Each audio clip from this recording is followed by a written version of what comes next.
victory this week for poverty campaigner Jack Monroe after her campaign to change the way the cost of living is measured.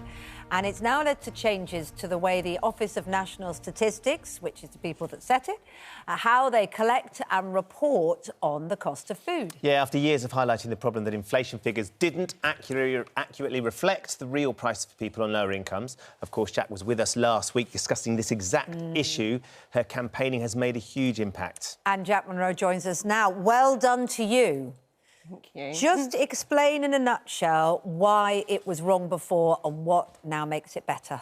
Well, the inflation figures, the official figures for 5.4% price increases for food rises didn't chime with my experiences in the supermarket and millions of other people's experiences. So you thought it was a lot higher? Yeah, they were a lot higher. So I sat down, I did the maths, I worked out exactly how much higher the cost of basic and value range food products were. And in some cases, they were up 344%. Wow. So I did a little tweet about it and it seemed to chime with some people. And your allegation was that they sort of take a typical basket, don't they, and look at how the cost goes up over all those products on average. Yeah. And your suggestion was that they were looking at things like champagne, which, you know, I think in anyone's book is a luxury item.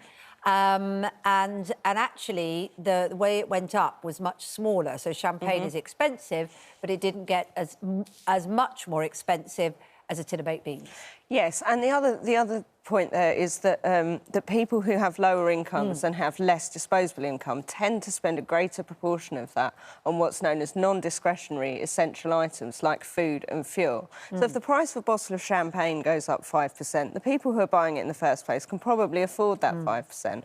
But the price of a bag of rice goes up from 29p to 70p. It might not sound like very much, 41 pence difference, but when you're watching every single penny and every single pound because your food budget is that minuscule in the first place, that's the difference between being able to afford to feed yourself and your family and not being able to. So, Jack, just explain how you felt when you found out that the ONS had not only seen what you'd been saying and heard what you'd been saying, but they actually felt, do you know what, we need to change, we need to sort this out, and we need your way of valuing things to be our guiding principle.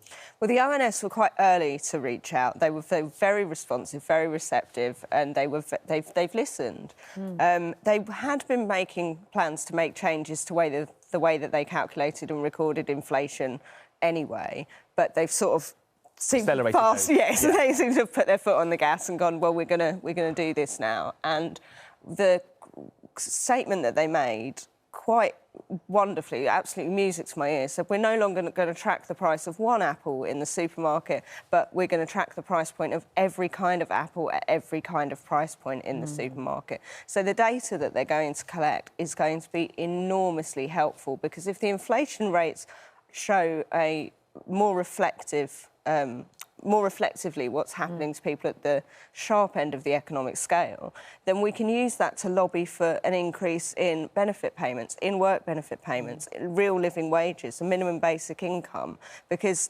the government may not listen to me because, you know, I'm a loudmouth left-wing campaigner, but they have no choice but to listen to their own official bodies and their own official statistics. So are we going to see a big jump in the ONS figures next time, then? How quickly are we going to see this?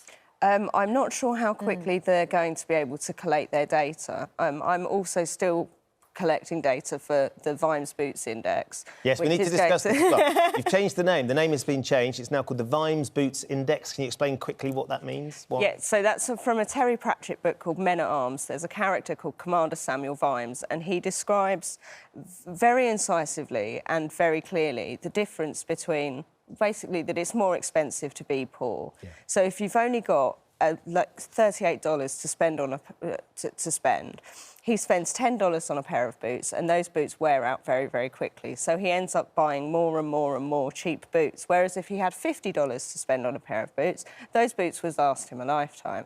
It's the same analogy that my mum always used to say to me when I was a kid: buy cheap, buy twice. It's that people who have less money to spend, whether that's on food or whether that's on a boiler, whether that's on solar panels, whether that's on a winter coat, will invariably end up spending more money over their lifetimes on cheap, shoddy products because they don't have the money money to invest in good quality. And that is the same with food. If you've got the money to outlay for a 5-kilo bag of rice or a bulk of 24 cans of beans, then you can make long-term savings later down the line. But if you're living hand to mouth and you're robbing pennies from down the back of the couch and every coat pocket, you can only buy the poor quality, more expensive per gram goods in the supermarket that aren't going to be as nutritious and aren't going to be as good for you. I think it's exceptional, Jack, that through all your campaigning and all your talking and shouting about this, that you have now established the Vimes Boots Index, and that's going to be how they judge where the price of goods are. And that's down to a lot of people, but key into all of that is you. Thank you. I know you don't want to take credit for it. What is the Monroe Index? Well, it was very to say. rapid. It is easier to say. It was a very rapid train of thought for me. I was like, it needs a new price index. Could call it the Jack Monroe Index. That seems a bit big-headed. Bootstrap Cook Index Boots. Vimes Boots. Sam Vimes Boots. There we go. If only all decisions could be made that quickly and incisively. I'm sure you've also been looking at the events in Parliament as well. And are you one of those that's awaiting the Sue Gray report eagerly, or do you feel it's immaterial anyway? And are you more nervous about the cost of living crisis that everybody fears is coming in April? Well, I am, like the rest of the country and most people who follow politics, awaiting the Sue Gray report with interest. I like to imagine she's sitting at home with it all sent as an email attachment, just with her finger hovering over it, going, I'm just going to have a cup of tea first, and then I'll send it. Before I explode this on the world. You know, I'm just going to take a deep breath and then firebomb the political scene.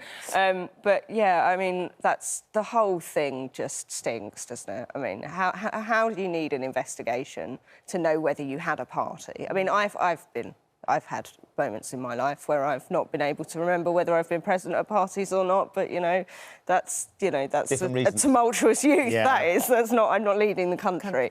I suppose there's some that would say that it's distracting him from the purpose of his position, which is to tackle the problems like you've been talking about, food crisis. I mean, is there an argument for that, do you think? I think that when we have someone in charge of our country who appears to be fundamentally dishonest, then it's not a distraction to ask for that to be looked into, and the nature of the man appears to be becoming quite clear. And if it is shown that he is proven to have misled Parliament, then I think that he should resign.